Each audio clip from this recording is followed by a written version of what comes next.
প্রিয় দর্শক, ভিডিওর সামনে যে গাড়িটি দেখতে পাচ্ছেন এটা হচ্ছে মোটরসাইকেলের ইঞ্জিন চালিত যাত্রীবাহী মিশুক গাড়ি। এই যে গাড়িটি দেখতে পাচ্ছেন, এই গাড়িটি আমরা কিন্তু বিক্রি করছি কুমিল্লার এক ভাইয়ের কাছে। উনি কিন্তু এই গাড়ি সরাসরি এসে দেখে আমাদেরকে মাত্র 20,000 টাকা অ্যাডভান্স দিয়ে এই গাড়িটি কিনছে এবং আমরা এটাকে এলপিজি করার জন্য সময় নিয়েছিলাম এবং কিছু কাজ বাকি ছিল, যেরকম পিছনের চাকা দেখতে পাচ্ছেন, এই চাকা কাজ ছিল, এই জন্য আমরা সময় নিয়েছি 2 দিন এবং কমপ্লিট হওয়ার পরে এই গাড়িটি আজকে ডেলিভারি দিব। তো এই যে গাড়িটি দেখতে পাচ্ছেন এটা হচ্ছে ড্রাইভার সহ 9 সিটের গাড়ি। সামনে যে চাকা দেখতে পাচ্ছেন এটা হচ্ছে মোটরসাইকেলের আধুনিক এল সিস্টেম যে চাকাটি এবং টায়ারটি মোটরসাইকেলের, এবং দেখতে পাচ্ছেন সামনে ডাম্পার দেওয়া আছে মোটরসাইকেলের এবং এক্সট্রা স্প্রিং দেওয়া আছে। সামনে মডগার্ডটি মোটরসাইকেলের এবং সামনে কিন্তু হাইড্রোলিক ডিস্ক ব্রেক এবং ফগ লাইট দেওয়া আছে, সিগন্যাল লাইট দেওয়া আছে। দেখতে পাচ্ছেন গাড়িটির কন্ডিশন, এটা কিন্তু সামনের হাইড্রোলিক ব্রেক, এই যে ব্রেক লিভার এটা কিন্তু কমপ্লিট ওকে করা। এটা সামনে হাইড্রোলিক ব্রেক আছে এবং পিছনে কিন্তু ড্রাম ব্রেক দেখতে পাচ্ছেন। এই যে এটা কিন্তু আমাদের যে পেছনের চাকা, এটা হচ্ছে মোটা চাকা, অর্থাৎ বড় ব্যাটারির যে বড় গাড়িগুলো আছে 325/16 সাইজের যে চাকাটি, অর্থাৎ মোটা চাকা। এই যে রিং দেখতে পাচ্ছেন, এই রিংটি দেখতে পাচ্ছেন অন্যান্য আমাদের যে গাড়িগুলো আছে এগুলো কিন্তু হপচের উপর ঝালাই করা থাকে, রিংটি 5 নাট থাকে না, 1 নাট থাকে। সেক্ষেত্রে কিন্তু আমাদের এই গাড়িটার 5টি নাট।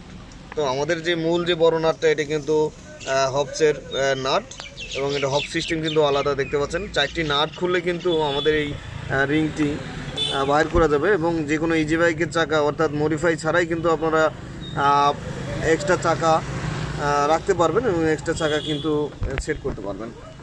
তো আমাদের পিছনের চাকায় 2টাই কিন্তু মোটা চাকা দেখতে পাচ্ছেন। গাড়ির কন্ডিশন এটা 9 সিটের। পিছনের সিটে দেখতে পাচ্ছেন সিট কন্ডিশন এবং এই সিটে কিন্তু 3 জন, মাঝখানের সিটে 3 জন এবং ড্রাইভার সহ সামনে 3 জন। দেখতে পাচ্ছেন এটা যে এলপিজি সিলিন্ডার, হয়তো এইভাবে রাখছি আমরা, কিন্তু এটা সেটিং করে দেবো ভিতরে, শুধু দেখানোর ক্ষেত্রে কিন্তু আমরা এই জায়গায় রাখছি। আপনারা চাইলে যারা গাড়ি নিতে চান এলপিজি কনভার্সেশনের গাড়ি, এলপিজি সিস্টেম করে নিতে চান, আপনারা বিভিন্ন সিলিন্ডারের মাপে নিতে পারবেন। আমরা বর্তমানে এই সিলিন্ডারে এলপিজি কনভার্সেশন করতে বা এলপিজি করতে কিন্তু শুধু যোগ করতেছি 15,000 টাকা। আর যে কোনো সিলিন্ডার, ছোটো বড়ো সিলিন্ডারের ক্ষেত্রে দাম কম বেশি হতে পারে। তো এই দেখতে পাচ্ছেন এই গাড়িটি, এটা কিন্তু সর্বোচ্চ বড় গাড়ি, ড্রাইভার সহ 9 সিটের গাড়ি।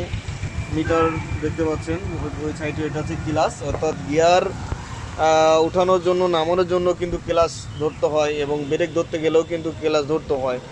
এর পাশে হচ্ছে বাম হাতে ক্লাস এবং ডান হাতে হাইড্রোলিক ব্রেক এবং ডান হাতে pick up, A to Z সব কিছু মোটরসাইকেলের সিস্টেমেরই। এবং যে ইঞ্জিনটি দেখতে পাচ্ছেন হচ্ছে অল্টন 110 সিসির ইঞ্জিন। এবং আমরা এই যে গাড়িটি, এই গাড়িটি কিন্তু তেলও চলবে এবং গ্যাসে এলপিজি গ্যাসও চালাতে পারবেন। তেলের থেকেও অনেক সাশ্রয়ী এলপিজি গ্যাস। আর এলপিজি গ্যাস অনেকে ভাবেন শুধু রান্নার ক্ষেত্রে ব্যবহার হয়, তা না, এলপিজি গ্যাস কিন্তু গাড়ির ক্ষেত্রে ব্যবহার করা হয়। আপনারা চাইলে এই গাড়িটা এলপিজিও করতে পারবেন, সিএনজিও করতে পারবেন, সেটা একই লাইনের উপরেই কিন্তু করতে পারবেন।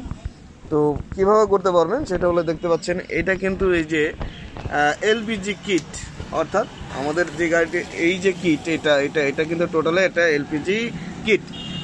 তো আমাদের গাড়িগুলো মূলত এই এলপিজি কিটটাই কিন্তু গ্যাসকে কন্ট্রোল করে। অনেক ভাই বিভিন্ন রকম চিন্তা ভাবনা করেন, এলপিজি গাড়ি, গ্যাসের গাড়ি রিস্ক বা গ্যাসের গাড়ির দুর্ঘটনা হতে পারে, আগুন ধরে যেতে পারে। আসলে এই ধারণাগুলো ভুল, কারণ এই যে কিটটা মূলত এই গ্যাসে চলবে কি সিএনজিতে চলবে। আপনার সিএনজি কিটটা লাগালে সিএনজিতে চলবে, গ্যাসের কিট লাগালে গ্যাসে চলবে।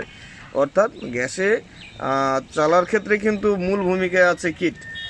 আপনারা অনেকে অনেক রকম ধারণা করতে পারেন, অনেকে অনেক রকম ভাবতে পারেন। মূল বিষয় হচ্ছে এই গাড়ি স্টার্ট না থাকলে কিন্তু গ্যাসের লাইন দেওয়া থাকলেও কিন্তু গ্যাস বাইর হবে না, লিক করার সম্ভাবনা নাই। আপনার কন্ট্রোল করবে এটা।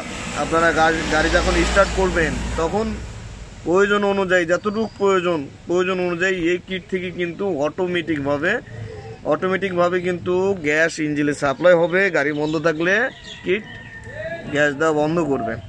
তো প্রয়োজন অনুযায়ী যতটুকু প্রয়োজন ইঞ্জিনে যতটুকু লাগবে ততটুকু মেজারমেন্ট করেই কিন্তু এই কিট থেকে গ্যাস সাপ্লাই হয়। সেখানে কিন্তু দুর্ঘটনা যারা চিন্তা ভাবনা করেন, দুর্ঘটনার মতো কোনো সিস্টেম এখানে নাই। যতটুকু প্রয়োজন ততটুকু গ্যাস নিবে এবং আপনি কি গাড়ি যখন রানিং থাকবে তখন গ্যাস যাবে, গাড়ি বন্ধ থাকলে গ্যাস অটো বন্ধ হয়ে যাবে। তো এই যে দেখতে পাচ্ছেন আমাদের কিন্তু তেলের লাইনও করা আছে। এই যে এটা কিন্তু তেলের লাইন, তেলের পাইপ এখানে এটা দেওয়া থাকলে কিন্তু এটা অন করে দিলে আপনারা তেলে চালাইতে পারবেন, অফ করে দিলে গ্যাসে চালাইতে পারবেন। তো এই যে গাড়িটি আমরা পিছনে দুটো চাকায় কিন্তু মোটা দিয়েছি।